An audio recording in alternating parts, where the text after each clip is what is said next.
Hebrews, Hebrews, Hebrews. This is a Prophet's Awakening. This is our Sabbath class, the 17th of September, 2022. We're going to be dealing with kind of piggybacking off of what happened last night on Clubhouse. So I'm doing pagan philosophers on the flaws of the Gospels and Christianity. So we're going to go into that for our Bible discussion for today. In the meanwhile, I'm asking everybody to like, share, and subscribe to Prophets of Awakening channel. Hit the notification button if you like the content.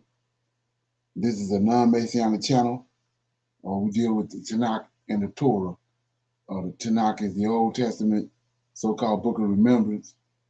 And Torah is the first 5 books of the Old Testament that was given to Moses on Mount Sinai by Lord of Hosts.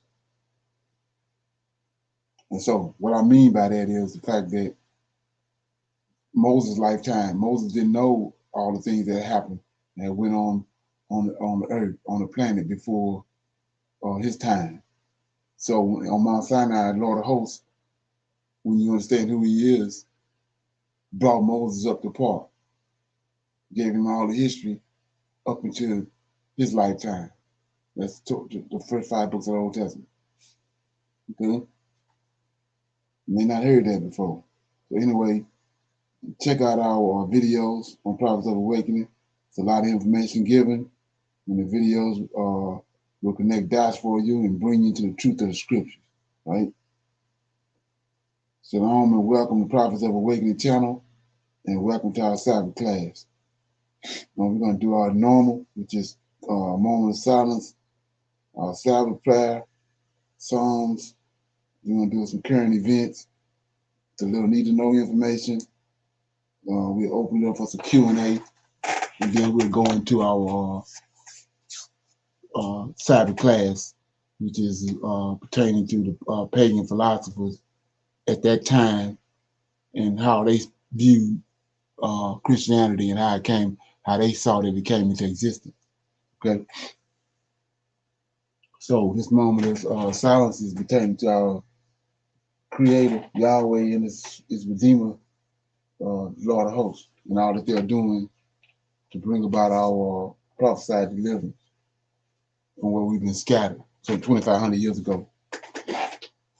Oh Lord, we thank you for your great mercy and your great power and your wisdom.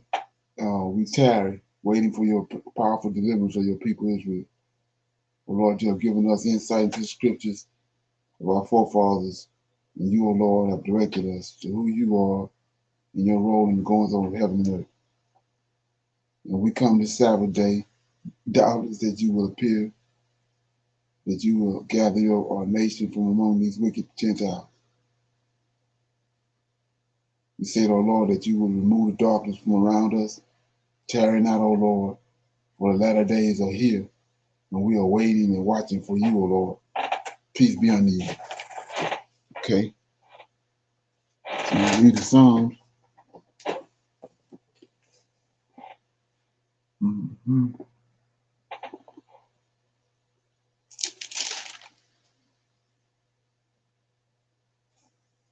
Okay.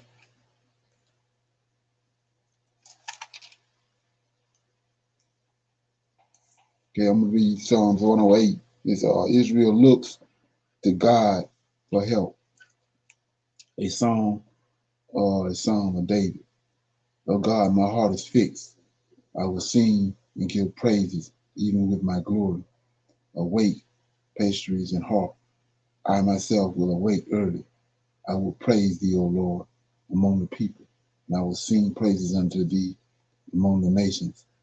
For thy mercy is great above the heavens, and thy truth reacheth unto the clouds. Be thou exalted, O God, above the heavens, and thy glory above all the earth, that thy beloved may be delivered. Save with thy right hand, and answer me. God hath spoken in his holiness. I will rejoice. I will divide Shechem and mete out the valley of Sukkah. Gilead is mine, Manasseh is mine. Ephraim also is the strength of mine head. Judah is my lawgiver. Moab is my washpot. Over Edom will I cast out my shoe. Over Philistine will I triumph. Who will bring me into the strong city? Who will lead me into Edom? Will not thou, O God, who has cast us off, and will not thou, O God, go through with our host? Live us, give us help from trouble, for vain is the help of man. Through God we shall do valiantly, for he is for he it is that shall tread down our enemies. Okay, so that was Psalms 108. Israel looks to God for help. So what I want to shine light on is start at verse 4.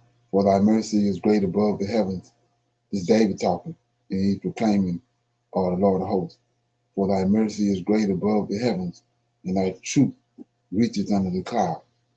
Be thou exalted, O God, above the heavens, and thy glory above the earth, that thy beloved may be delivered, saved with thy right hand, and answer me. So this is David talking. Verse 6, that thy beloved, David is the beloved of the Lord of hosts, that thy beloved may be delivered.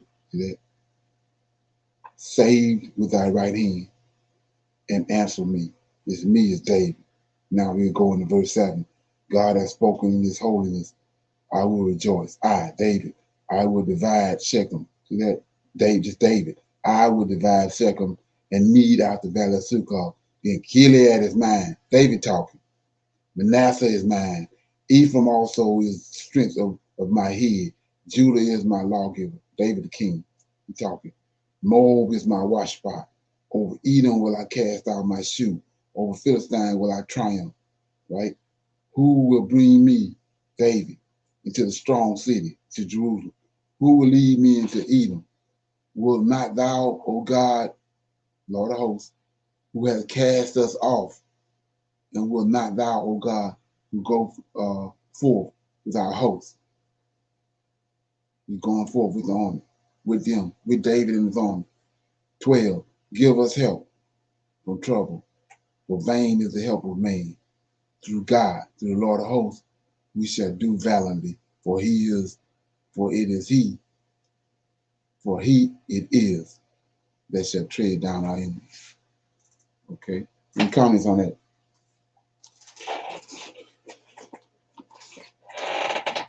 Okay, yeah. So we see right here.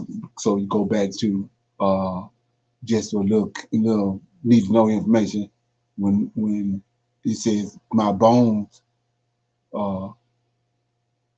it's David. The cities of Judah, David bones. Between David, you can correspond him with the cities and all that are Judah. I mean, when you say my bones are broken, or all this is talking about David and his connection with the cities of Israel and all that. It's not talking about what they got over there in the New Testament when they said that they are Roman soldiers shooting dice at the bottom of the cross for his garment and all that. You have to go back to the original meaning of that. It was, like I said, the bones and all that is in correlation with David. And you can see that from what I just read. Let it ferment. Okay. So we're gonna go to current events. All right.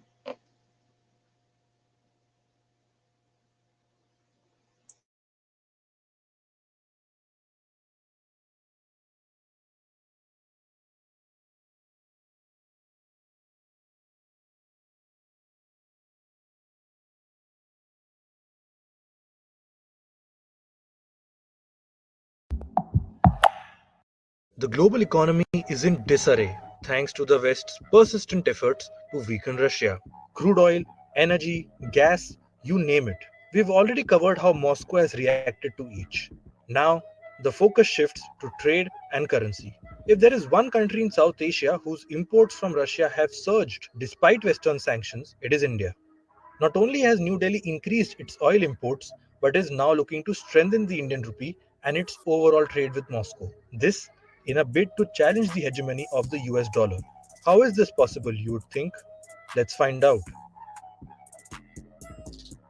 The Federation of Indian Export Organization announced on Wednesday that India will start trading with Russia in Indian rupees soon. This after the State Bank of India agreed to set up a mechanism that will facilitate the transactions. A. Shaktivel, the president of the Exporters Group said, and I quote, the trade in rupees could boost Indian exports to Russia to about $5 billion dollars in the current financial year. That would be up from about $3.3 billion dollars recorded in the last fiscal. The next step in this process would be to identify a corresponding non sanctioned Russian bank that is expected to be done in the next 2 weeks. Basically, these banks will serve as a source point for importers and exporters to process transactions and clear bills as part of the trade. In July, the Reserve Bank of India had allowed importers and exporters to settle bills in rupees in an attempt to not rely on the dollar. For context, as per Reuters, India's crude oil imports from Russia went up 5 times to more than $15 billion after the West's sanctions came raining down on Moscow. On the other hand, exports fell to $852.22 million from $1.34 billion in the same period. This was because of an inadequate payment settlement mechanism which the sanctions hit Moscow. According to experts, Russia has for years been pushing for a de dollarization of its economy, although with little success. With the US sanctions cutting off major Russian banks from SWIFT, an international payment gateway, many countries have realized the importance of exploring their own currencies for trade transactions. For India, many believe this is the right opportunity to give the rupee a global boost. Through incentives like rebates for exporters, the Indian government aims to make the rupee more acceptable globally. This, especially at a time when the volatility of the rupee's value against the dollar is in the news. In fact, according to another report by Reuters, many Indian companies have already started swapping the dollar and euro for the rupee to settle their trades. India's Trade Secretary BVR Subramaniam told the media last month, and I quote, the rupee denominated sales will be a big advantage. I see in the next 2 months $8 to $9 billion of trade with Russia and Sri Lanka. Not just Russia. India's push for a global acceptance of the rupee will also find takers in friendly partners like Iran, who are insisting on resuming rupee real trade despite US sanctions. So, two things are very clear. First, both India and Russia are keen on pursuing full fledged non dollar trade that bypasses Western sanctions. Second, New Delhi has made it emphatically clear that it will not succumb to the West's pressure. Rather, it will focus on what's best for India and its economy. Do you think?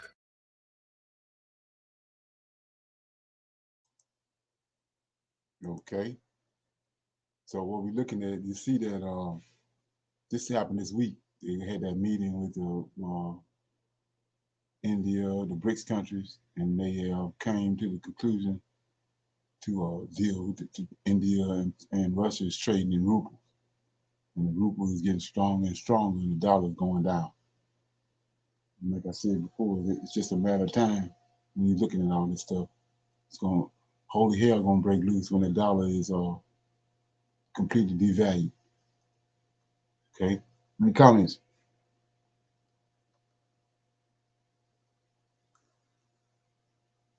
Okay, long, bro, long. Okay, so we got one more.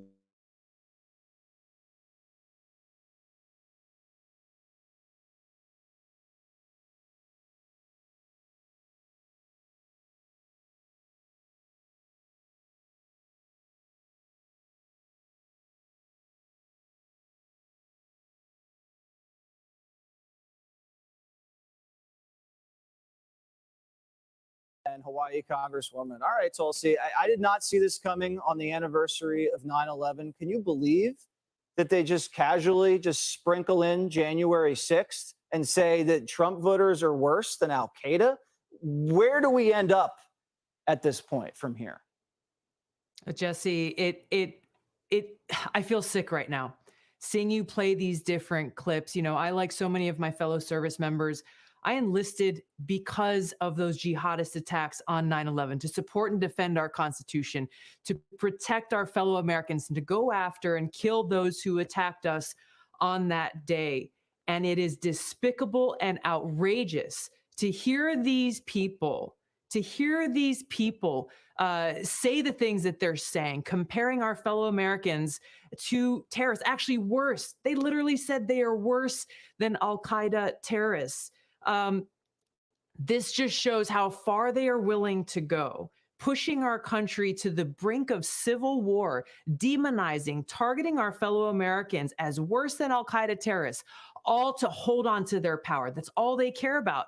Whether you're talking about the Biden administration, these talking heads on TV, U.S. senators, the Department of Homeland Security, the people who are some of the most powerful people in our country, who have the strings of the national security apparatus at their fingertips, targeting our fellow Americans just because they didn't vote for Joe Biden, all because they want to hold on to power. This is outrageous and should be concerning to every single American. And we got to see right through what they're doing. The timing of this is not an accident. We are just weeks away from the midterm elections. They are concerned that they will lose the seats that they have. And so they're, again, not caring about the consequences and the destruction to the country and the heart of the American people, willing to foment this fear to say, hey, don't you dare vote for these Republicans because they voted for Trump and they are traitors and they are a greater threat to our country than Al-Qaeda jihadists. So, Tulsi, if your father died at the World Trade Center on 9/11 and you were inspired to enlist and serve in the U.S. military, and you went overseas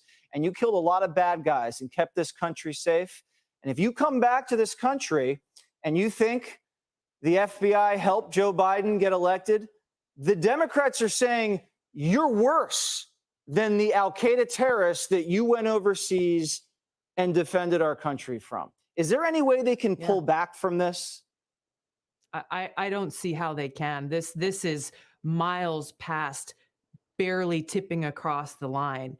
You know, there is one thing, Jesse, I want to tell you. I do agree with them on. There is a domestic threat to our democracy, and it is a very serious one, but it is not in the hands of a few powerless Americans who are pissed off and frustrated that our government is failing us. It is the threat coming from some of the most powerful people in our government, some of the people that I've talked about in the Biden administration, the national security state apparatus that's being weaponized against our fellow Americans, again, because they voted against the president or because they disagree with his policies, willing to sacrifice our country and our Constitution, our democracy, so they can hold on to power. We need to be clear-eyed about this and not allow it to happen. We can't fall for it. All right. Tulsi Gabbard. Okay. Any comments on that? Man, what they talking about? I mean, I think she needs to flip that around. They did what they did because they didn't want to lose the power. You know, right. So now that they are, compared to being a terrorist, it's a problem with that. But the way that they went in and destroyed and their behavior and so forth is like, no, we're not bad people. Right, exactly. Right. Like, yeah, right.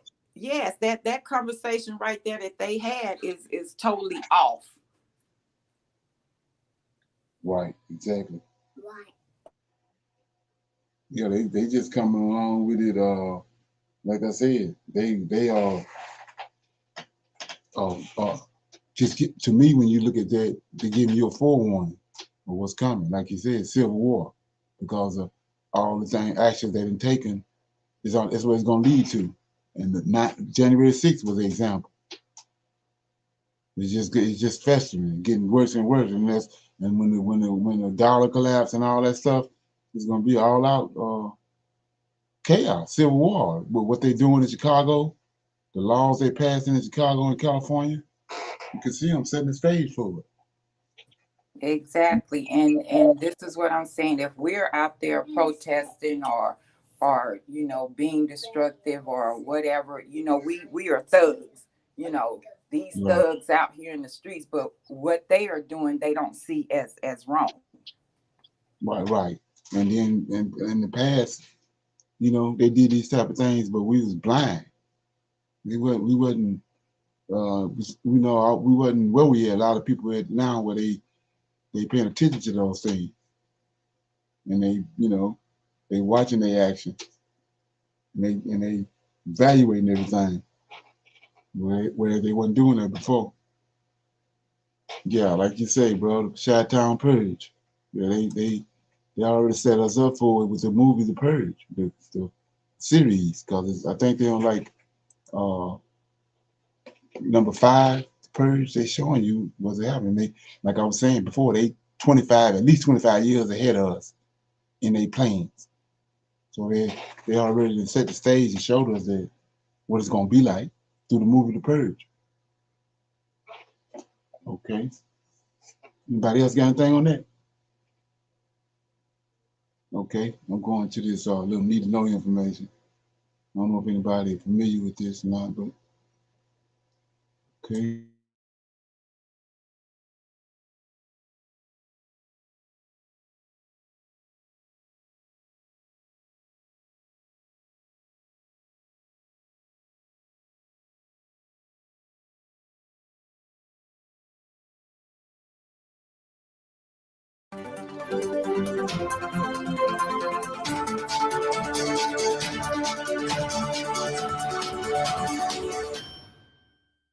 There's a woman by the name of Amy Wax. She's at the University of Pennsylvania Law School. She also has a medical degree as well. She's a neurologist. Well, she was on Tucker Carlson's show that's on Fox Nation. And I want you to listen to this woman. Now, this is a woman that's teaching at a college. This is a woman that has access to people's medical records and actually treating patients.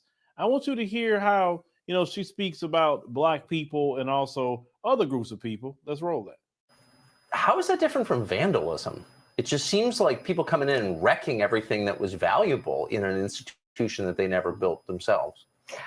It's very reckless and destructive. It's very vindictive. It's very angry. Yeah. Where does that anger come from, do you think? I think there is just a tremendous amount of resentment and shame of non-Western peoples against Western peoples for Western peoples' outsized achievements and contributions. I mean, it's really unbearable. I was actually, leaving aside American Blacks, who I think do feel that resentment and shame and envy. I mean, it's this unholy brew of sentiments. I was talking to Glenn Lowry about this bizarre fact that Asian and South Asian Indian doctors at Penn Med, which I know people there and I know what's going on there, that they're on the ramparts for the anti-racism initiative for Dump on America. America's an evil racist place. These are immigrants. The number one highest income group in America is hate America.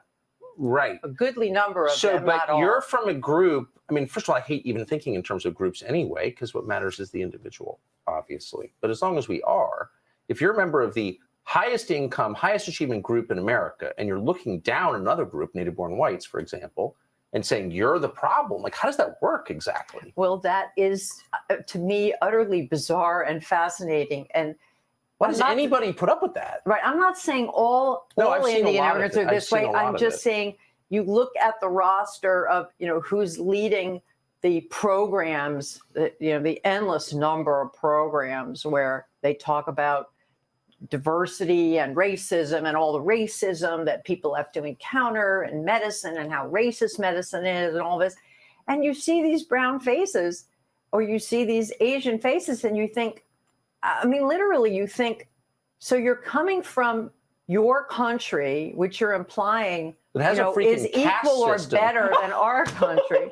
Literally. And you're telling us how awful we are. Well, what's the explanation for that? I feel this video is very good because it peers into the mind of people like that who have white supremacist views. Now, when I tell you that the white supremacists that you need to be focusing more on is people like Amy Wax. We already know Tucker Carlson. He comes from money and a lot of it, okay? We know his thing. Don't even need to cover him. We talked about him enough. But Amy Wax is the people that will come up with something like eugenics programs, or she'll come up with things in law to hurt and harm Black people for mass incarceration, etc. But her comments about Black Americans, she said that we resent Western people. And when they say West, they mean white. Okay. Anytime you hear the word West, Western system, and I say the word West a lot myself because we all live in the quote unquote West. That's what that's called. So she said that we resent them. She said that we feel shame and that we are jealous of their achievements. Well, Amy Wax, let me tell you something. Let's walk that down. You say that we resent you. When most Black people think about the treatment that your community has done to us historically in this country from the time we got here, and some of us are already here as well, and putting our ancestors through slavery, some of the most brutal slavery known to man for about 230 years. How are we supposed to feel about that, Amy? How are we supposed to feel? And then after slavery, you had Reconstruction, about 10 years or so. And then you had the Great Compromise, and then it was back to attacking Black folks again. And we went through all of that, the Black codes, we went through that, of course, mass incarceration has always been the way things have gone in this country. Your ancestors have stolen our land in the millions, bombed our churches. You had us swinging from trees. I mean, what haven't your ancestors have done to my ancestors? And we should be proud of that. And then you say, people like you would say, well, it's so long ago, we need to move on. I wish it was so long ago and that we can move on. Well, see, the thing is, Amy, you have a system that not only was built off of slavery, you gained the wealth from slavery. You made sure to destroy and steal the wealth of Black people, and then look back at Black people and say, why don't you pull yourself up by your bootstraps when people in your community never had to pull themselves up by. I have never lost money with Rad Diversified.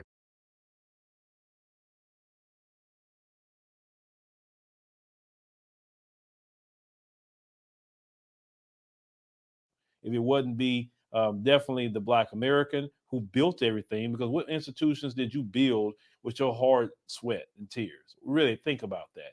You didn't build America. There was no America until Black Americans built it.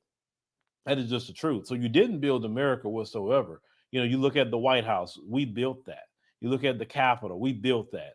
Benjamin Banneker, a Black man, designed Washington, D.C. You wouldn't have a D.C. wouldn't be for a Black man. So what did you really build? You wouldn't even have NASA. It wouldn't be for Benjamin Banneker. I can walk through so many different inventions that Black Americans have done to innovate America. What do we really we don't resent you for being you. So we're not you, ma'am. We're not you.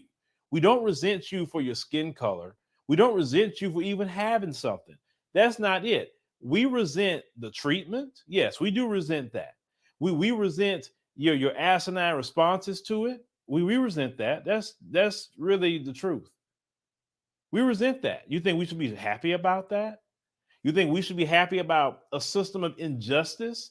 And we know you run it. You run that system. You keep that system going of injustice. And we supposed to be happy about that, Amy? We should really supposed to be happy about that. No, we should not be happy about that. We should never be happy about that until you have a system of actual justice and equality. That's when we should be happy about it. So no, we don't resent you. We don't resent you physically. We don't resent you intellectually. We don't resent you in no way, shape, or form. We are the culture of America. Take Black folks away from America, And then we have you. No seasoning, no nothing. It's the truth. There's nothing about you that we resent. I promise you. I promise you. Now you said shame. We don't feel shame about you. There's nothing about you that we look at, oh my God, I feel so shameful. And then she says that toward the end that we're jealous. No. I promise you, I do not think about people like you, Amy. We just want to be free of that kind of treatment. But see, I understand you. I understand you. I have accepted how you feel. See, a lot of people within the Black community have not accepted, and some of them have. But I've accepted that in the culture of white supremacy, you can't do nothing no different. Now, sure, you have people within your community who see that culture is wrong and they're speaking against it within your own community. But because you feel that's the culture, you will attack that other white person for speaking up for what's right. You won't even acknowledge in history any white person that has fought for equality, fought for Black people to do things. You don't even want to mention them. That's how bad it is. There are many white figures in history they never talk about. Never. They always want to talk about the ones that were the slave owners, the ones that was oppressive, the ones that killed the Native Americans. That's the ones they want to talk about. They don't want to talk about the white people who fought in the civil rights movement, white people that fought in the abolitionists. Well, they'll never want to talk about those white people. They don't put no statues up of those white people because they wasn't following the code. They wasn't following the code of their culture of white supremacy. That's why they never talk about those white people. Any white person.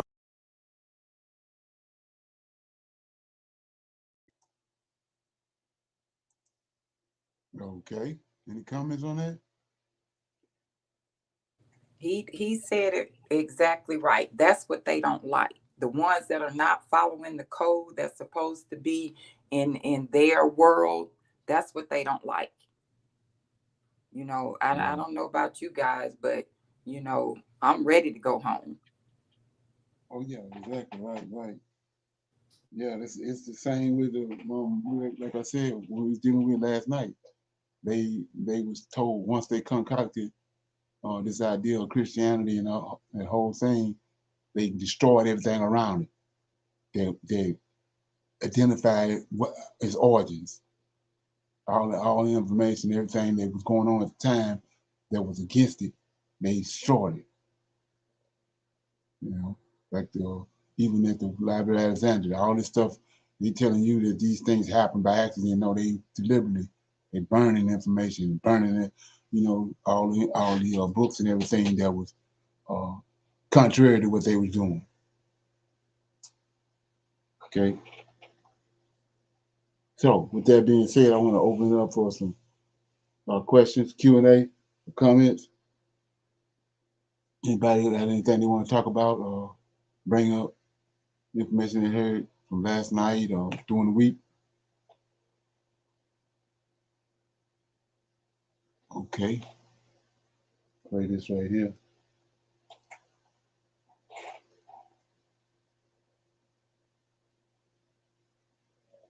Okay, let me see.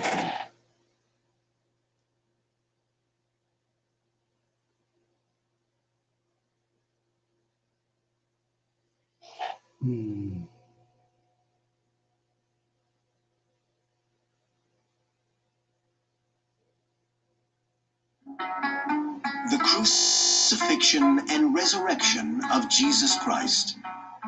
It is the story that transformed a tiny group of believers into the world's largest religion. But was the story really new? Now, a tablet called the Jesselson Stone, named for respected antiquities collector David Jesselson, has recently surfaced. We don't have anything like it of such a long, prophetic, biblical inscription from that time on stone.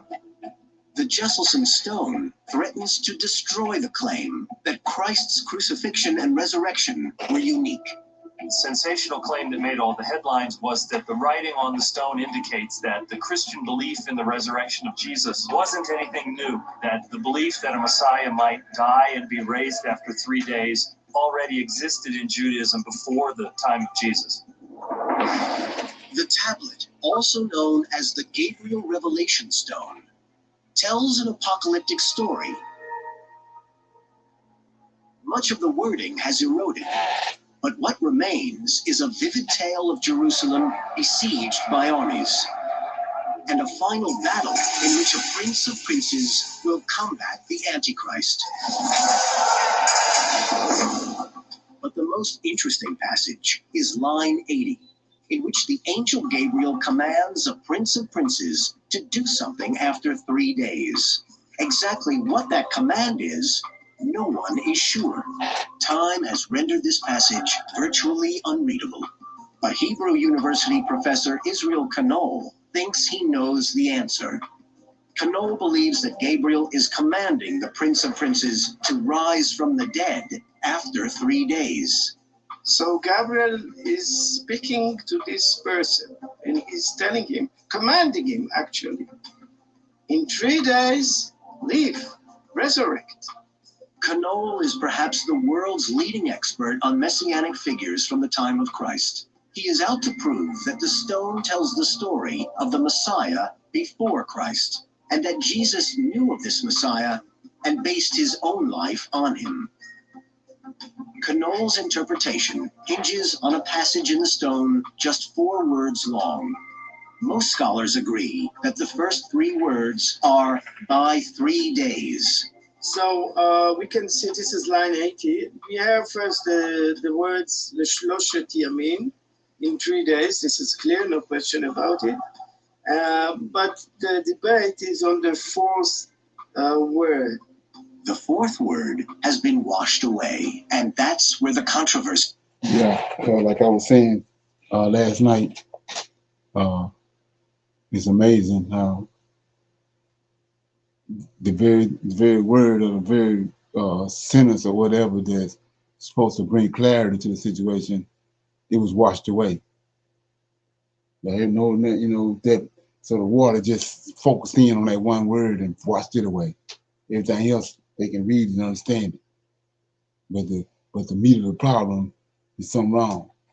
Like I said, in all the books they come up with, that and you get to the meat and it's something gone wrong with it, something happened. You can't find it, it's unreadable.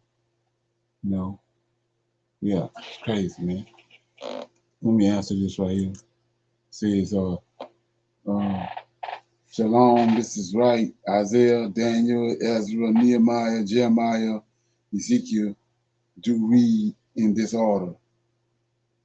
Or the minor prophets in order. Well, this right here is not really actually in order. It's not in order because let me give you an example of what I'm talking about. Let me get it. So you go to Jeremiah, right? Right, go to Ezra. And you'll see in chapter verse 1. Ezra says, now in the first year of Cyrus, king of Persia, that the word of the Lord by the mouth of Jeremiah might be fulfilled. The Lord stirred up the spirit of Cyrus, king of Persia, that he made a proclamation throughout all his kingdom, put it in writing. So notice he said that by the mouth of Jeremiah. So that means Jeremiah spoke this before Ezra. So Jeremiah goes before Ezra. The book of Jeremiah goes before Ezra. Because what Ezra said is being fulfilled right here. And I mean what Jeremiah said being fulfilled in the book of Ezra. And so then that means then Daniel came after that. Daniel was in captivity. Just like you go to Ezekiel, right? And you'll see in Ezekiel that let's look here. Jeremiah said 7 years they'll be in Babylon. Then we go to Ezekiel chapter 1. right?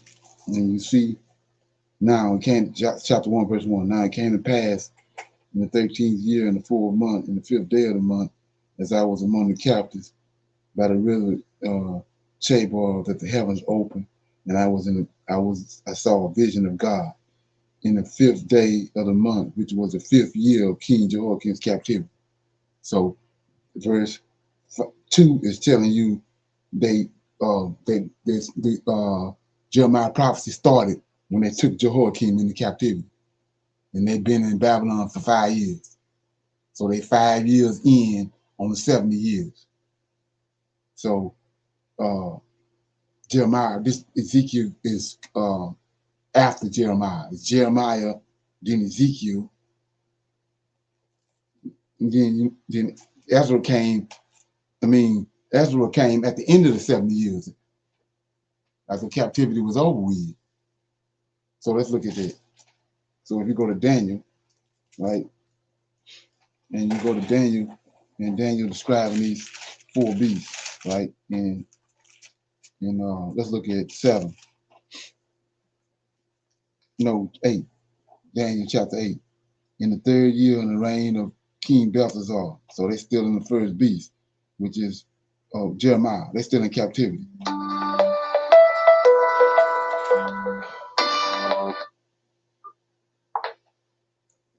This one minute.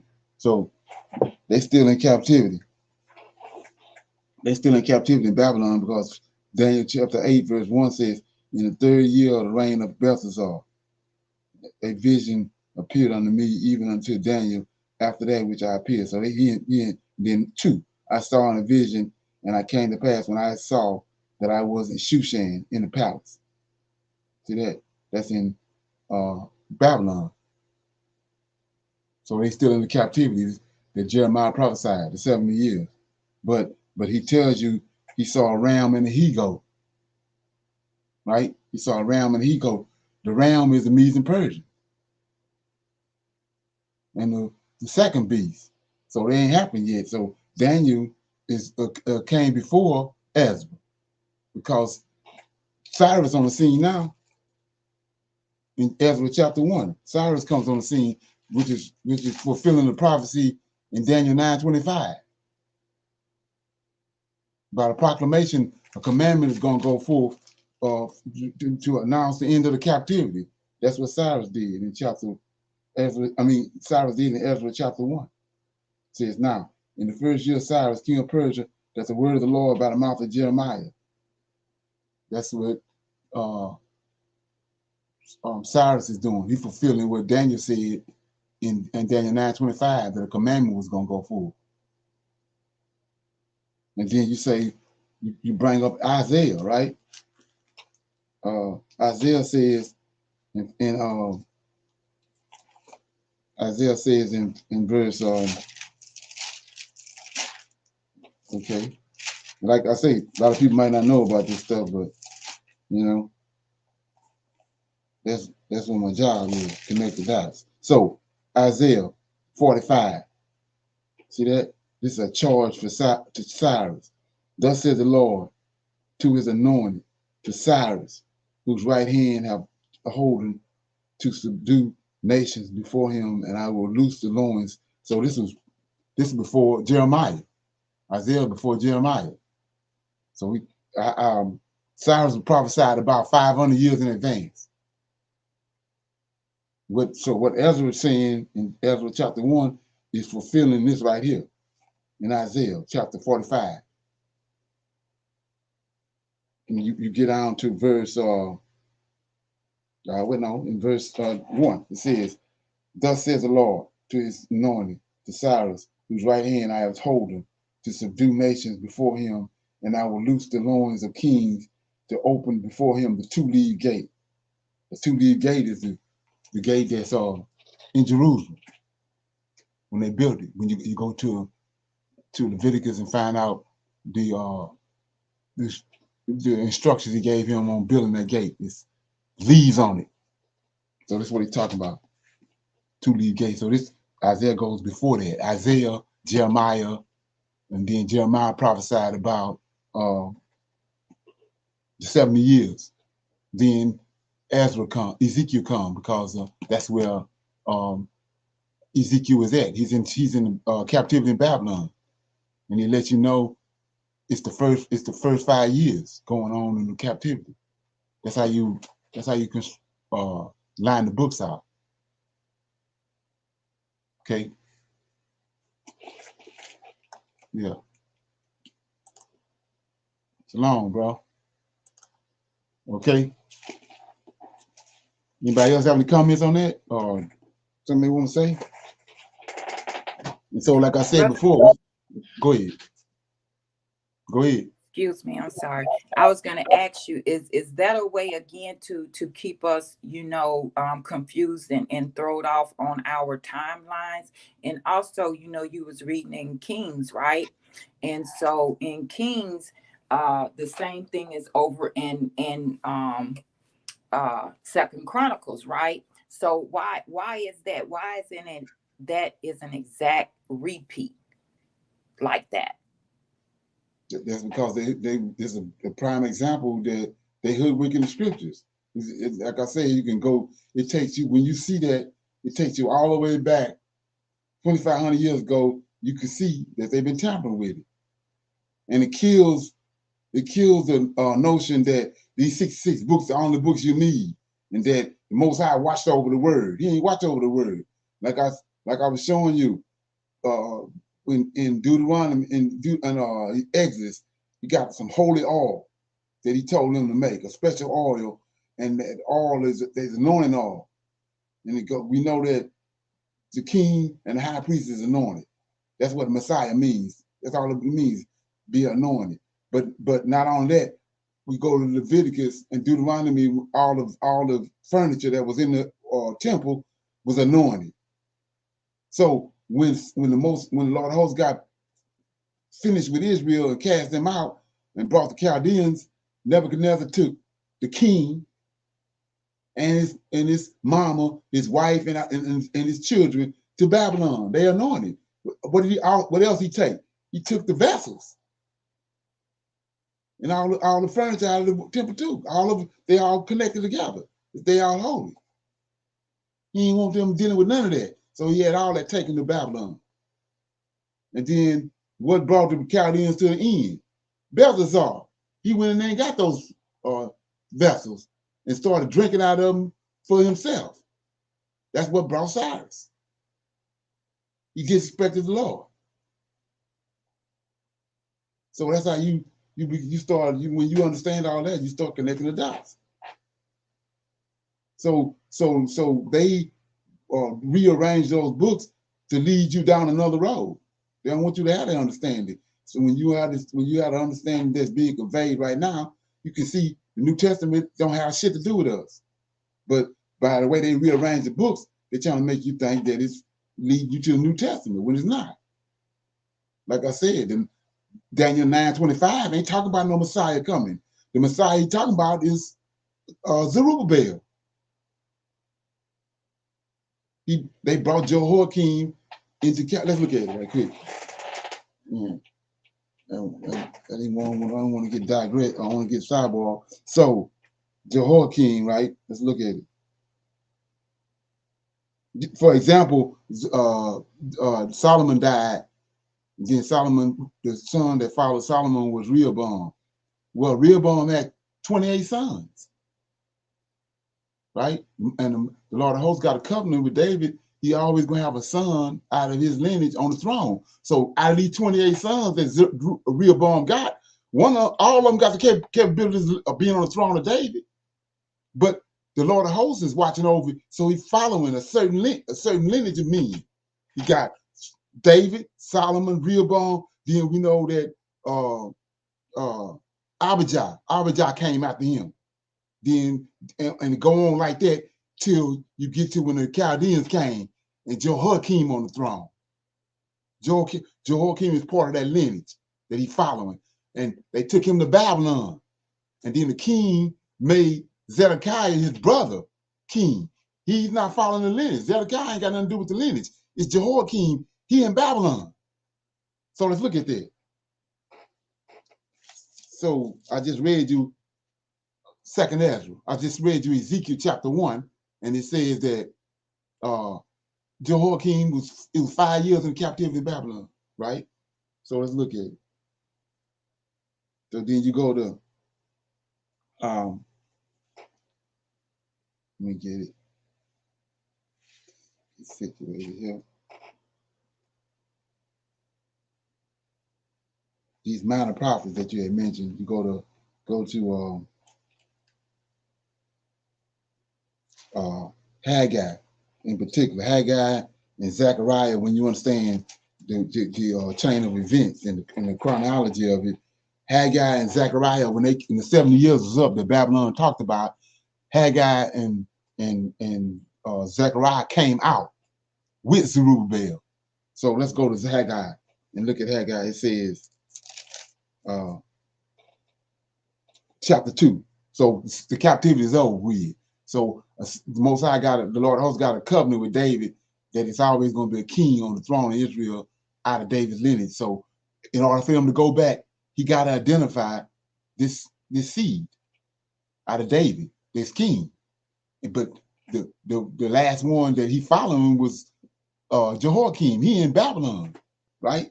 So I'm in chapter 2, and it says, in the seventh month, in the 120th day of the month, came the word of the Lord unto Haggai, saying, "Speak to Zerubbabel." There he is. That's the Messiah in Daniel 9:25. Now speak to Zerubbabel, the son of Sethel. Sethel was born in Babylon from Jehoiakim. I'm gonna show you that in a minute. And Sethel, governor. That word governor means king, king of Judah, and then he got a covenant with Aaron, and to Joshua, son of Jozadak, high priest, and to the rest of the people. So he got to identify these two boys before they can go back. So Zerubbabel's out of the lineage of David. So that's why he came to Haggai at that time, told Haggai, go speak to Zerubbabel. He following that lineage. So let's look at it. Go to 2 Kings right quick. I want to give you something right quick. We saw in Ezekiel that chapter 1, Ezekiel told you 5 years. They was 5 years in on the captivity that Jeremiah prophesied, the 70 years. They were 5 years in Ezekiel chapter 1. So now let me get it right quick. I'm gonna go to the wrong place. Maybe okay.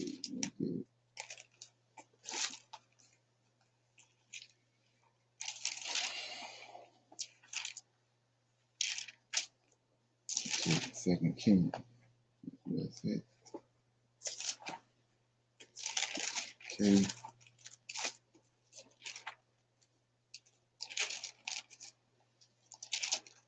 Okay, I'm in chapter 2 Kings 25, verse 27, right? So it says, give you a minute to find it.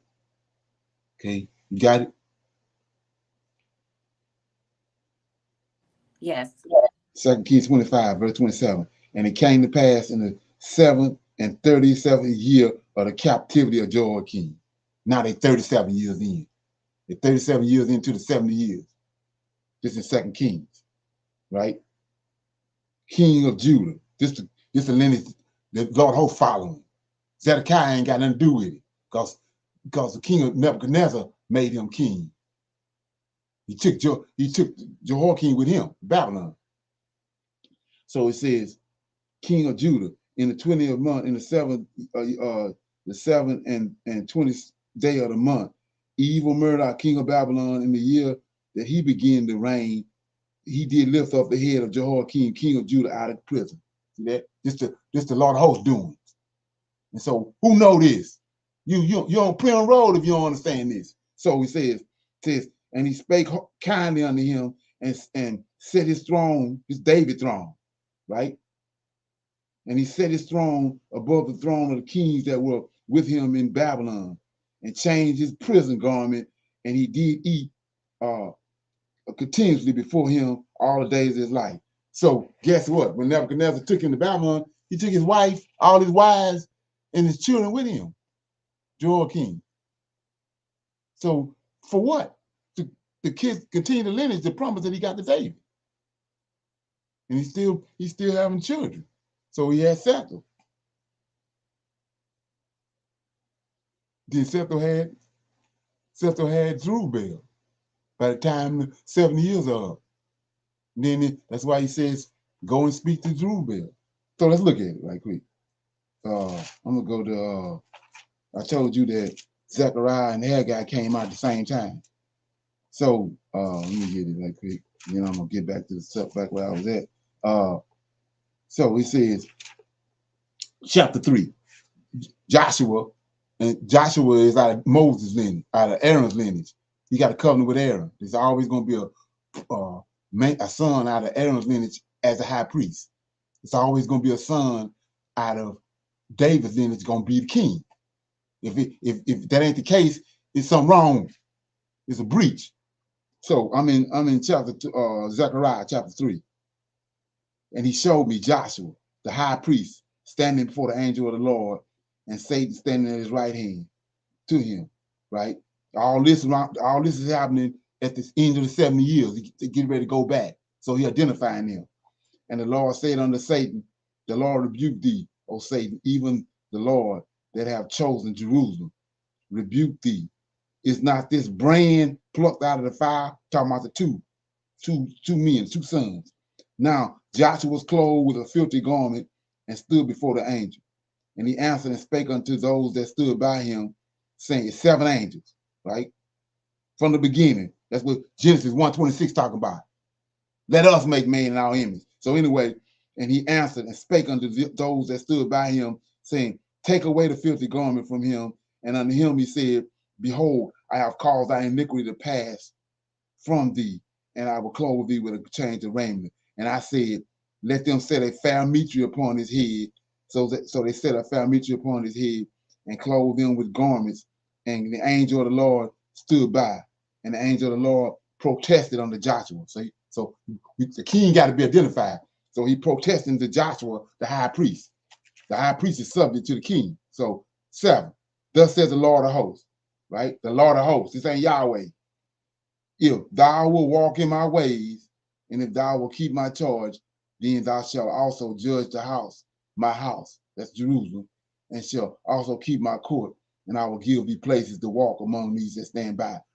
These other 6 angels, the 7 of them. Then 8, it's the trick.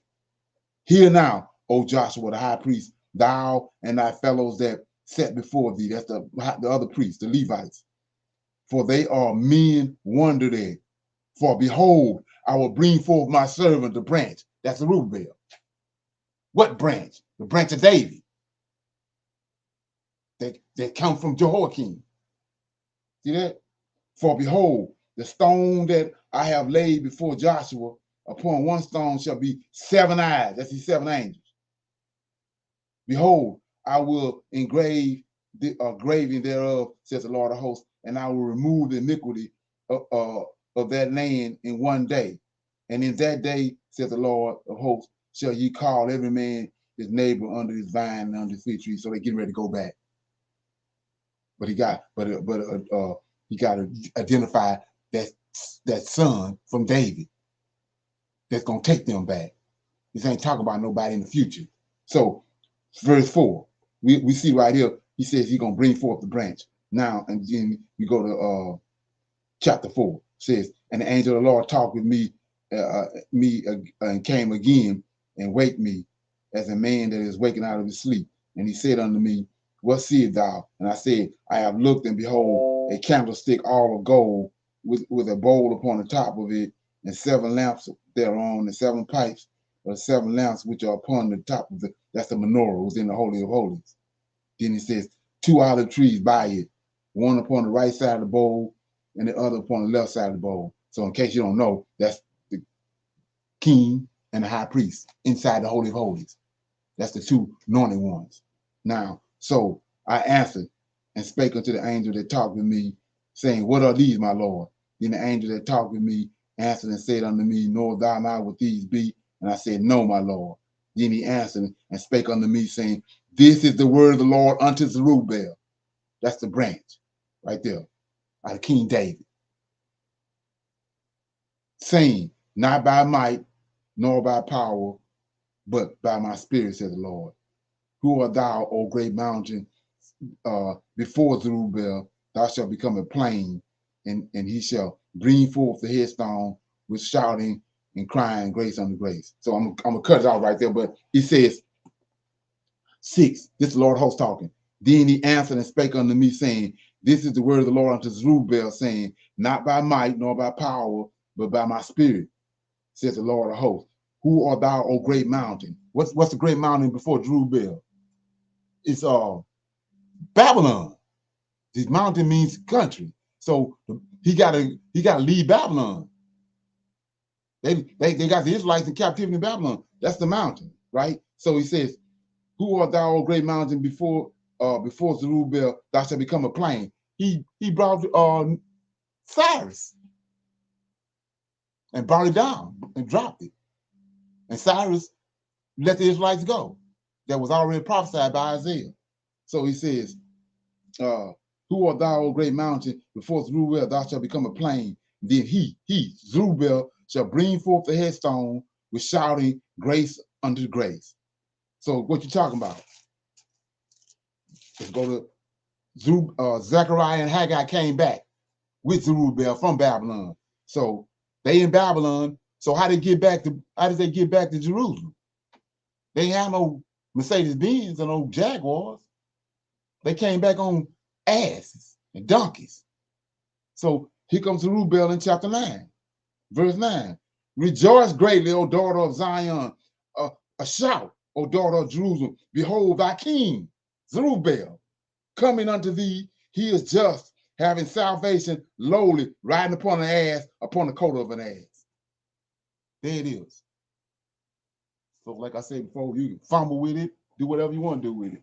But that's the proper rendering of that when you understand who the Messiah is. Okay. So any comments? I don't want to leave nothing half cocked. I like to go in and break it down. So everybody good with that? Any comments? Yes, that's good. And I know Thursday, you talked about a lot of things and wanted us to kind of like look into some things, but if we can this evening go over that so that you could break that down and explain that about what you had read in First Kings, I think it was 15 or something, chapter 15. Right. Yeah. To connect that, like I was saying, with what's in Second Chronicles. Yeah, okay. Okay, thank you. Right. What's up, Wesley?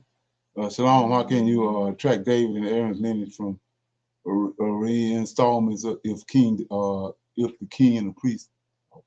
Okay, let me see. How can you track David and Aaron's lineage for reinstallment if the king and the priest? I'm not understanding that one. Shalom, how can you track David and Aaron's lineage for reinstallment if the king and the high priest offices? Okay. Yeah, I'm not understanding that one. Might have to reword it. Okay. Yeah. So let me see what I need to do. Yeah. So nobody have anything else? I'm gonna go into the lesson, which is pagan philosophers on the flaws in the gospel story. So what I'm gonna do is I'm gonna go to this video and play it.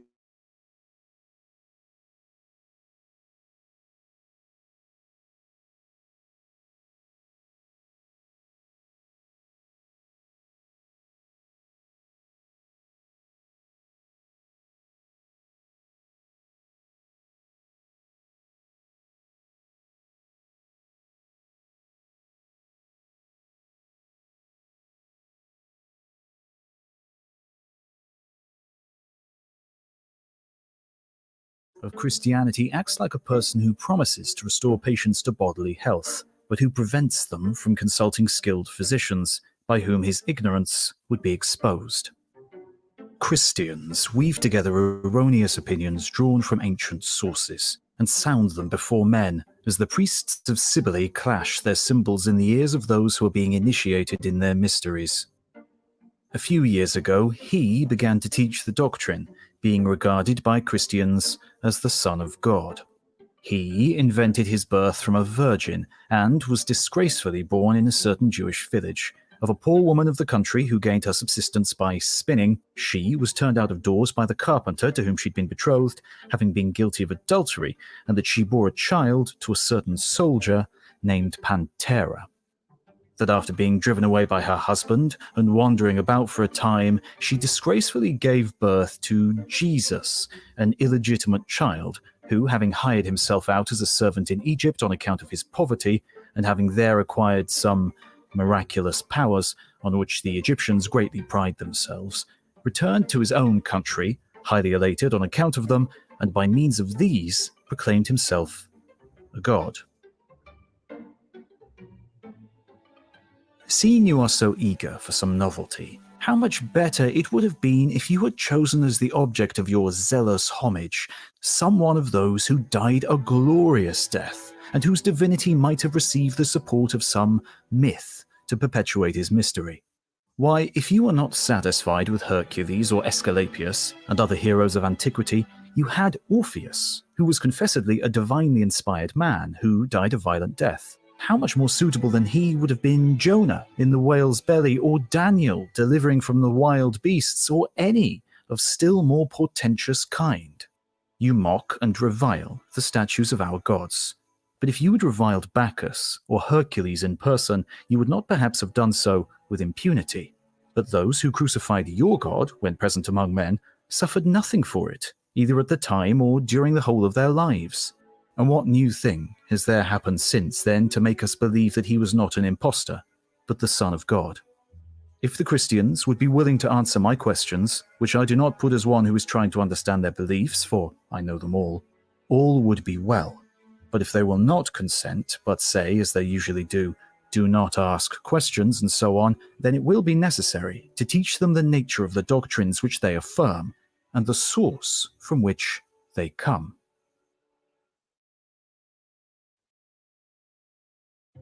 This video is sponsored by Magellan TV. Question: in today's dollars, what was the GDP per capita? Exclusive month-long free trial for Voices of the Past viewers. Thanks.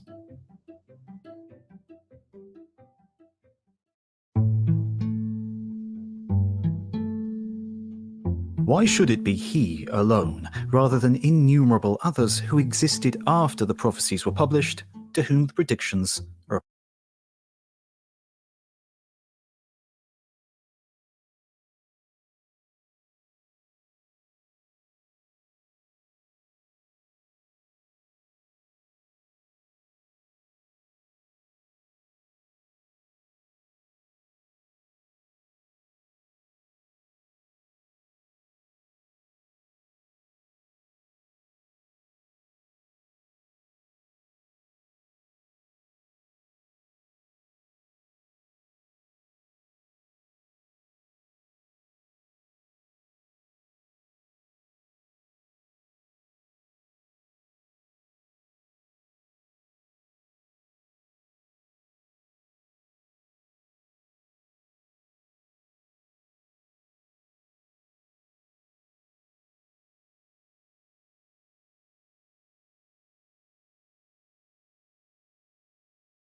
Brother Leonard, if you can hear me, we can't hear the video.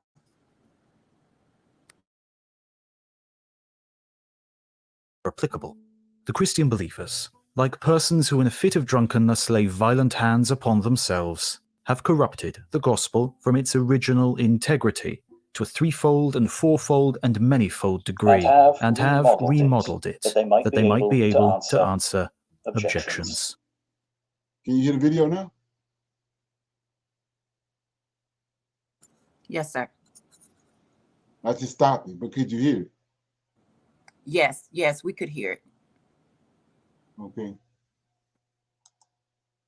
Chaldeans are spoken of by Jesus as having been induced to come to him at his birth, and to worship him while yet an infant as a god, and to have made this known to Herod the Tetrarch, and that the latter sent and slew all the infants that had been born about the same time, thinking that in this way he would ensure his death among the others, and that he was led to do this through fear that, if Jesus lived to a sufficient age, he would obtain the throne. But if then this was done in order that he might not reign in his stead when he had grown to man's estate, why, after he did reach that estate, did he not become a king? Instead, the Son of God, wandering about in so mean a condition, hiding himself through fear and leading a miserable life. So by reading this and dealing with this right here, you see these are these people's perspective at that time. You know, that we don't have the privilege of understanding it. So he's saying that this Christian religion came out of nowhere on the scene, and then it just started overtaking what they had been dealing with, which is the from what these fallen angels had given them that had been passed down, paganism and all that. Now all of a sudden this new religion came on the scene, usurping that. But this new religion, they come on the scene the way they telling us it came on the scene. They concocted it, and then these men had a problem with it. And they were saying, and they telling you, when you understand, their complaints. So this particular video right here, I'm gonna deal with a little more on tonight, but I mentioned last night Celsius, so I'm gonna go there for a minute, and then I'm gonna talk about you know, how, like I said, they burned a bunch of, like a lot of this stuff right here, these complaints and these situations, they got it hid from us. They burned a lot of it, then a lot of it is tucked away. They got it hid where we don't have access to it to understand what was really going on at the time. So let me play this right quick. Get out of this.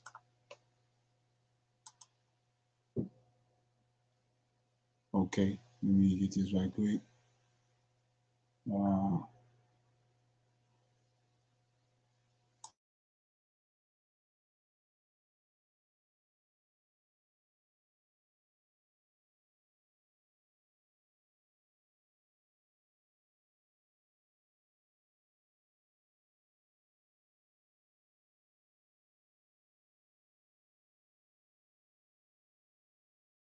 After Jesus' death would pretty quickly elevate him to divine status. And this was despite the Jewish scriptures specifying a Messiah as a very human leader rather than some sort of incarnation of God. But let's see what the famous pagan philosopher Porphyry had to say.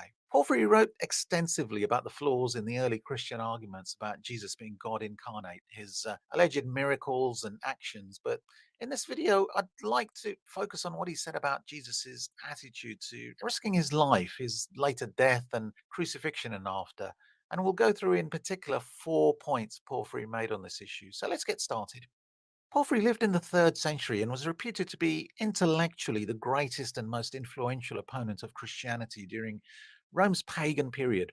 He was a follower of the philosopher Plotinus and lived during the time of Diocletian in the decades before Constantine became emperor and adopted Christianity. So he lived shortly before the Christian period. Porphyry wrote numerous books relating to not just philosophy and logic, but subjects as far-ranging as music, astrology, and religion. So a very intelligent and deep-thinking man who wrote on a wide range of issues, but who felt the need to write on the failings and flaws of Christianity as well as this new belief spread. And he is, in fact, most famous for his 15-volume work called Adversos Christianos, meaning against the Christians. Porphyry had a special dislike of Christianity, and this enormous work was reputed to be quite probing and damaging to the Christian cause. So much so that plenty of Christian church fathers and theologians of his time and the century after would feel compelled to challenge the many issues and points he had brought up against Christianity and attempt to counter his arguments against Christian theology and dogma. Porphyry poured scorn on the so-called miracles of Jesus and the Hebrew beliefs that Christianity had inherited but twisted and modified into a newfangled belief. The idea of a God having the shape of a human as specified in the book of Genesis, for example, and sitting in an idyllic heaven as promoted by Christianity seemed ludicrous to him. Quote, reason tells us that the divine is present everywhere and in all men, but that only the mind of the wise man is sanctified as its temple, he would write. Unfortunately, we only have fragments of his work left. His books attacking Christianity were initially banned by Constantine himself and then later by Theodosius II during the middle of the 5th century, who ordered all his books.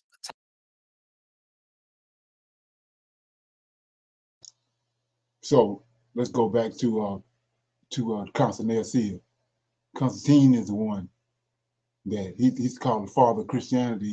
He developed the Council of Nicaea and brought and accepted and this Christianity, this new religion, for the reason of he wanted to unify the Roman Empire. It's the beast that Daniel was talking about that received the womb and the head. The giants came in, those giants came through Hadrian Wall, sacked Rome, the head of the Roman Empire, and the Roman Empire went in disarray and was divided into 4 parts.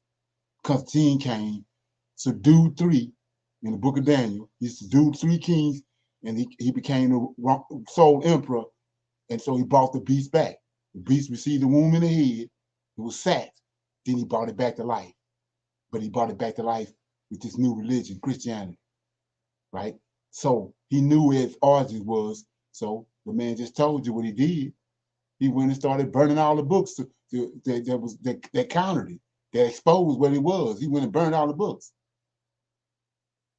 because he wanted his religion to prosper and grow.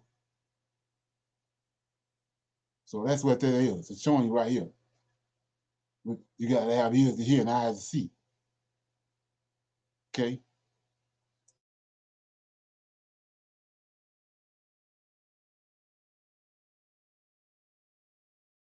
Attacking Christianity to be burnt, and so there are no surviving copies as far as we know.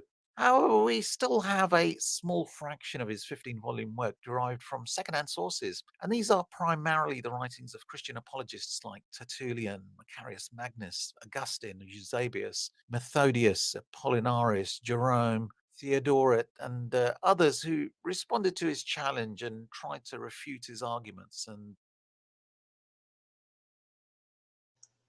yeah, just for GP, the people he just named was so-called church fathers. All the ones he just named. And on top of that, they Anglo-Saxons, the Europeans. Okay?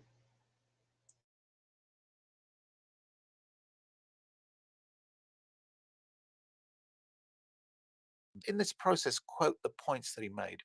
In fact, around 30 sources are said to either name him or mention his works. And so, inadvertently, just like the works of Celsus, another pagan opponent of Christianity, we, through Christian writers, know at least some of his writings and the points he made, although these are just a small proportion of what he had written during his life. So let's start prior to Jesus' arrest. The first point we'll go through, as pointed out by Porphyry, was the reticence shown by Jesus towards danger or any risk to his life, that he was risk averse and would invariably flee the scene rather than risk death when he could. So we can read some examples in John chapter 8 and chapter 10 where the Jews were ready to stone him. And in both instances, he escapes the crowd by running away. In John chapter 8, after fleeing the scene, he hides in a temple to escape the crowds. Now, for somebody who can allegedly walk on water, this is a pretty unimpressive way of dealing with the situation. He fails to use miracles to prevent his stoning, and neither does he give an eloquent reply or use the art of persuasion. In other words, a more nobler and braver method of survival rather than running away and hiding. So the usual Christian defense on this subject is that his time hadn't come to die as yet, and that he had to stick with a timetable of sorts, climaxing in the crucifixion. However, this doesn't answer the issue of why he didn't employ more respectable means of avoiding death than hiding in the temple. From a divine being, one would expect a little more than a nimble escape. Even ordinary humans could and would perform better when facing such circumstances. And it doesn't answer the issue of why if he was using miracles willy-nilly elsewhere, why in these circumstances he needed to physically run away and hide. And even in the less believable and more supernatural sections of the gospel stories, where he has an encounter with Satan in the wilderness, he refuses to risk his life for no apparent reason. And this story is described in Matthew and Luke chapter 4. And in these stories, Jesus is brought to the top of the temple of Jerusalem itself, and Satan challenges him to jump, mentioning that angels are obliged to save him from death. And being the temple, presumably many worshippers and those around him would have seen the miracle, but Jesus refuses to do so. So for the purposes of this video, we'll leave aside the many issues arising from this story. For instance, why it would need angels to prevent his death. Surely if Jesus could do miracles, he doesn't need angels as a bodyguard preventing any physical threat to his existence. And secondly, why if Jesus is God himself or part of a trinity, why it's at all possible for Satan to even think he can tempt him at all. Satan should surely have recognized God, his maker, or his son, having been in heaven with them before his fall. And last but not least, why, if he was divine, he didn't destroy Satan there and then, rather than allowing him to tempt numerous humans from the straight and narrow. And that would have been the most sensible and divine thing to do, rather than letting Satan continue to do his dirty work and lead people into temptation. Jesus after his crucifixion. Jesus, when he showed himself to Thomas, showed wounds in his body, and Porphyry explains that this could hardly be said to be a perfect resurrection. The body, if we assume the story is true, seems to have been reanimated but not healed. And this goes somewhat counter to other supposed miracles where he heals the lame and lepers from physical issues. But in this instance, he can't apparently heal himself of these wounds. Quote, if our state after the resurrection is one of blessedness, in which the body shall be exempt from every kind of wound and from the pain of hunger, what is meant by the statement that Christ took food and showed his wounds after his resurrection? For if he did do it to convince the doubting when the wounds were not real, he practiced on them a deception, whereas if he showed them what was real, it follows that wounds received by the body shall remain in the state which is to ensue after resurrection. So Porphyry's point is essentially that either the wounds of a resurrected Jesus were real or they were not real. And if they were real, then Jesus couldn't fully heal himself. But if they were not real and he was fully intact, but that the wounds were just fake wounds, if you like, in order to show them to Thomas, then he could not be God, as God cannot and will not deceive, as that is not his nature, and the wounds were therefore a deception.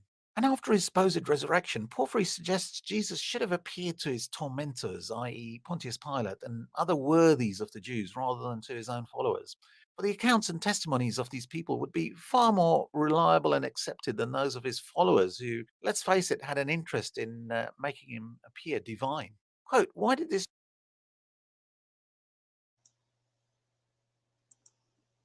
Okay, any comments on that? Anybody got any comments? I'm going to pick up some and deal with a lot more of this at the evening Sabbath class. Anybody got any more comments on that?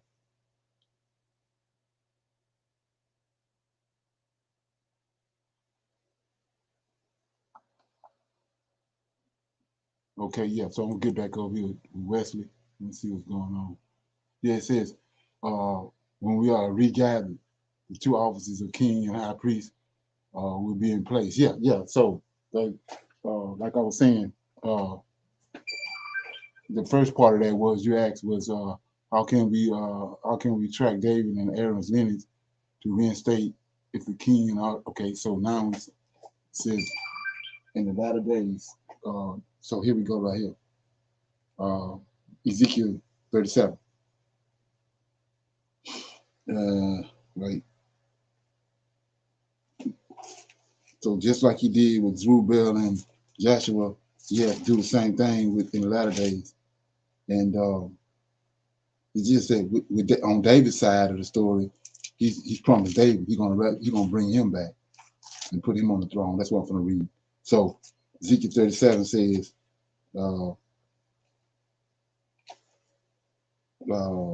37, starting at verse 22, 37, 22. I will make them one nation in the land upon the mountains of Israel, and one king shall be king over them all, and there shall be no more two nations, neither shall they be divided into two kingdoms anymore at all. So these two kingdoms came about when you track the story. The two kingdoms came about when Solomon turned from the Lord, and he rent the kingdom in half. 10 of the tribes went to Jeroboam, and 10 of the tribes, and Judah, Benjamin, Levi went to Rehoboam, Solomon's son. And from that point on, Israel is divided into two kingdoms. So up until today. But when he come back, what we just read, he's going to bring them back together. 23 says, Ezekiel 37, 23, neither shall they divide themselves anymore with their idols, nor with their detestable things, nor with any of their transgressions, but I will save them out of their dwelling places wherein they have sinned. I will cleanse them. So shall they be my people. I will be their God. Then 24, and David, see that? Not no son of David. David, my servant, shall be king over them, and they shall all have one shepherd, and they shall also walk in my judgments and observe my statutes and do them. So he's going to bring David back on the throne. Okay, so who's the priest? You go to Malachi. Malachi, last chapter, last book of the Bible, the Holy Scriptures. So it says, I'm gonna read it. It's only 6 verses. This is the last coming day of the Lord. For behold, the day coming that shall burn as an oven, and all the proud, yea, all that do wickedly shall be stubble. And the day that cometh shall burn them up, says the Lord of hosts, that it shall leave them neither root nor branch. Right? But unto you that fear my name, says, shall the Son of Righteousness arise with healing in his wings, and ye shall go forth and grow up as calves in the stall, and ye shall tread down the wicked, for they shall be ashes under the soles of your feet in the day that I shall do this, said the Lord of hosts. Remember ye the laws of Moses my servant, which I commanded unto him in Horeb for all Israel with statutes and judgments. So here we go.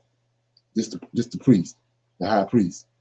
Behold, I will send you Elijah, the prophet, before the coming of the great day of the Lord.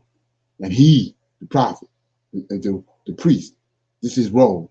He shall turn the heart of the fathers to the children, and the hearts of the children to their fathers, lest I smite the earth with a curse. So what is this talking about? Ezekiel 37, he resurrected the whole house of Israel, the saints. Saints is somebody that was dead and came back to life. So he resurrected all our forefathers, which they all understood that before these clowns came along with the New Testament. They all understood they was going to be resurrected. So he resurrected our fathers, and we here still alive. When Elijah comes, Elijah the one that brings the fathers back to the children and children back to the fathers. David is the two anointed ones. David is the king. Elijah is the high priest. So I want to shine a light on something right quick though. Right here it says in Malachi, says verse 3. This pertaining to what I just said about if you never heard this before, that our forefathers are going to get resurrected. 3, Malachi 4:3, and ye shall tread down the wicked, for they shall be ashes under the soles of your feet in the day that I shall do this, says the Lord of hosts. So what are you talking about? Okay, let's go to Joel. Joel. It's going to solidify the saints, right? So I'm in chapter 2, verse 1. Blow ye a trumpet in Zion, and sound an alarm in my holy mountain, and let all inhabitants of the land tremble. For the day of the Lord, we back to Malachi, the day of the Lord cometh, for it is nigh at hand. A day of darkness. This is where they get it from, the JC story right here. They got it from here. A day of darkness and gloominess, a day of clouds and thick darkness, as the morning spread upon the mountain. A great people and strong that have not ever been the light. Neither shall there be any more after it, even unto the years of many generations. A fire devoured before them, and behind them a flame burning. The land is as a garden of Eden before them, and behind them a desolate wilderness. Yea, and nothing shall escape them, right? This is the army in Ezekiel 37. The appearance of them is as the appearance of horses, and as a horseman, so shall they run. Like the noise of chariots upon the tops of mountains shall they leap. Like the noise of flames of fire that devour the stubble, a strong people set in battle array. Before them, before their faces, the people shall be much pain. All faces shall gather blackness. They shall run like mighty men. They shall climb the walls like men of war, and they shall march everyone in his way, and they shall not break their ranks. Neither shall one thrust another. They shall walk everyone in his path, and when they fall upon a sword, they shall not be killed. So this is what Malachi is talking about. They're going to be ashes under their feet. So to put the nail in the coffin, Zechariah chapter 10, chapter 12. So it says, starting at verse 4. In that day, the day of the Lord, says the Lord, I will smite every horse with astonishment, and his riders with madness, and I will open my eyes to the house of Judah, and I will smite every horse of the people with blindness. Then here we go, 5. the kings, his governors, his kings, the kings of Judah. First and Second Chronicles, First and Second King, all the kings that's in there listed. They dead now, but he gonna resurrect them. The governors of Judah shall say in their heart, the inhabitants of Jerusalem shall be my strength. In the Lord of hosts, their God. In that day, the day of the Lord, will I make the governors of Judah like a heath of fire. See that? Like the angel, like him.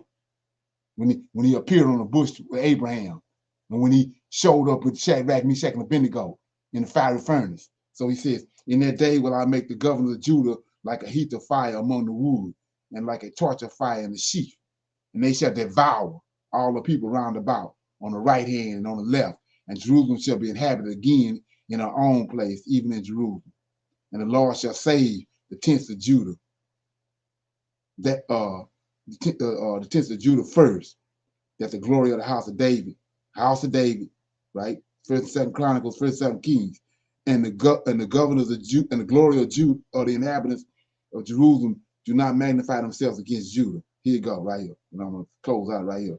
In that day shall the Lord defend the inhabitants of Jerusalem, and he that is feeble among them at that day shall be as David, and the house of David, which is dead, shall be as God, as the angel of the Lord before them. And the angel of the Lord, we saw what he capable of doing. He came, lit on the fire. He lit on the bush, and the bush wasn't consumed. He came in the fiery furnace. Shadrach, Meshach, and Abednego didn't even get no smoke on them. So that's what he promised them before the Edomites got hold of our scriptures. He had promised them they was going to reign with him in the end, and they're going to be like him. Glorified bodies. But you don't get none of that because they didn't hoodwink the story with JC. Okay. So, let me get this right quick. Right, Hosea and Amos. Yeah, all these minor prophets is when you go to the Apocrypha, you find out that all these minor prophets came back from the captivity with Zerubbabel. So that's where the meat at. They telling you, they talking to us, but the prophets and Jeremiah and all them is talking to our forefathers. But these minor prophets, after they came back from Babylon, they came back and they rebuilt Zerubbabel. They built Zerubbabel temple. And so they prophesied things that was coming. They talking to us. They talking about what Esau done, how he stole the land and all that, Obadiah and all that. So anybody have any comments on that? We're gonna go in. I'm gonna deal with the other question that Michelle had brought up, and we'll deal with some more of this. Just make a day out of it. We'll close out on the end of the Sabbath class with the rest of it. So anybody got any comments or anything before we vacate the premise?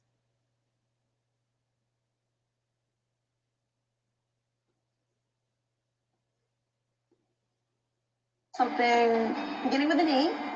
Second. Okay. In a minute.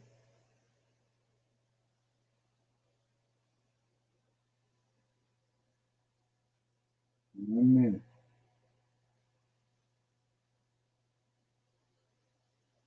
Yeah, computer problems.